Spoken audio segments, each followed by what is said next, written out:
It's a very good question. It's a question I ask myself a lot. Why on earth would a bunch of people give up a Saturday to talk about SharePoint? I guess it just shows how awesome it is, I guess.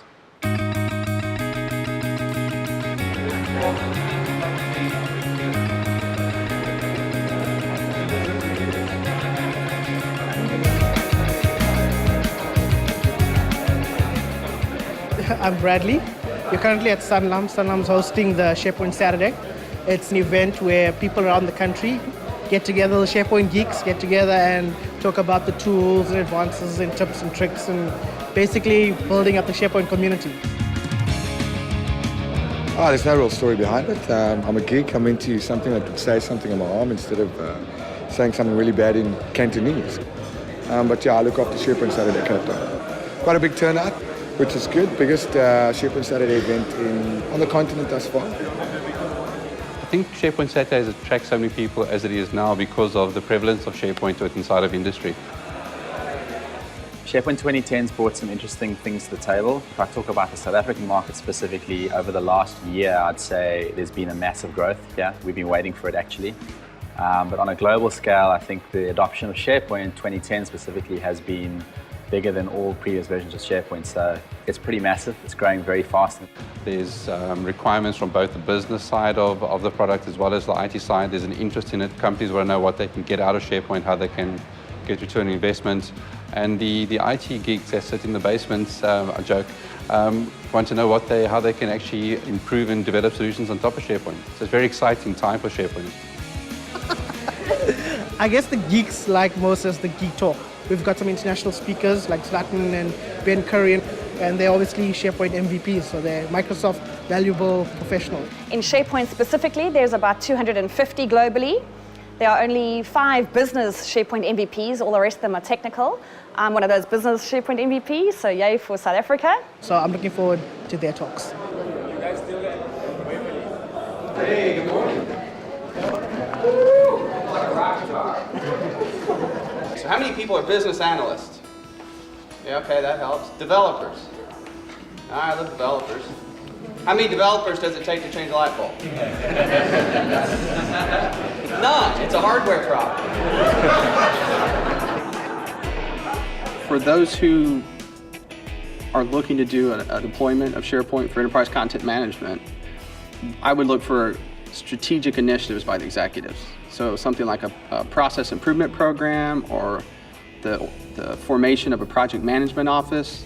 So find executive pet projects, find those people that have money, and then support those projects. So build an architecture that aligns with those strategic initiatives and objectives. That's really one of the cornerstones to success.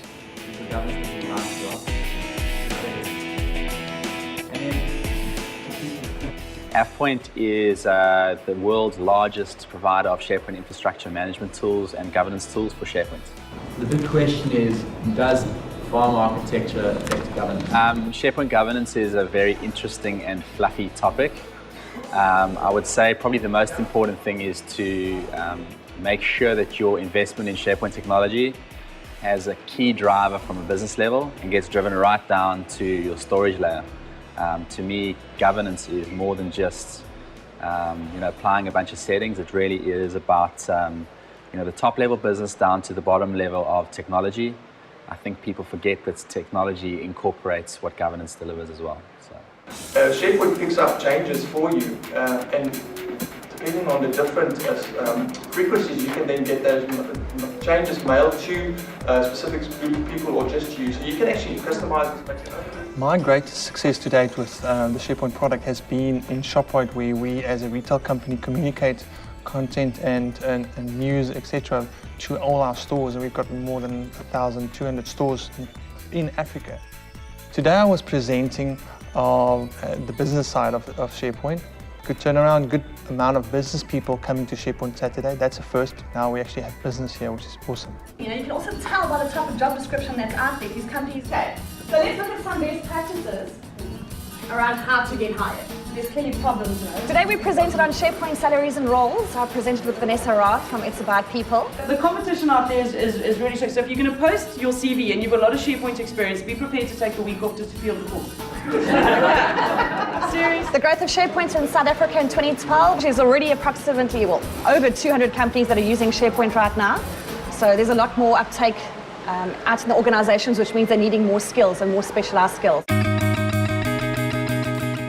3 top tips. First, plan. Plan.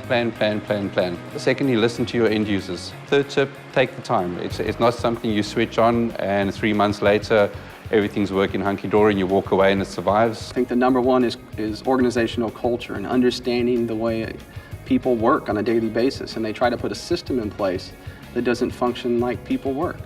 I think 2 is politics, and people like to pretend that politics don't exist within organizations, but they're very real and they affect the policy and governance of a system. Understanding communication, collaboration, those communication paths are key to success. People are responding very well to SharePoint Saturday. It's been a big hype in our organization for people to get here.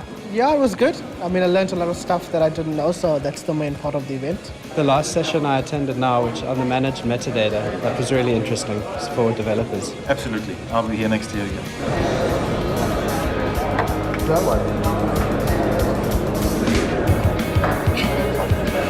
Field day for geeks, field day for business, field day for everybody.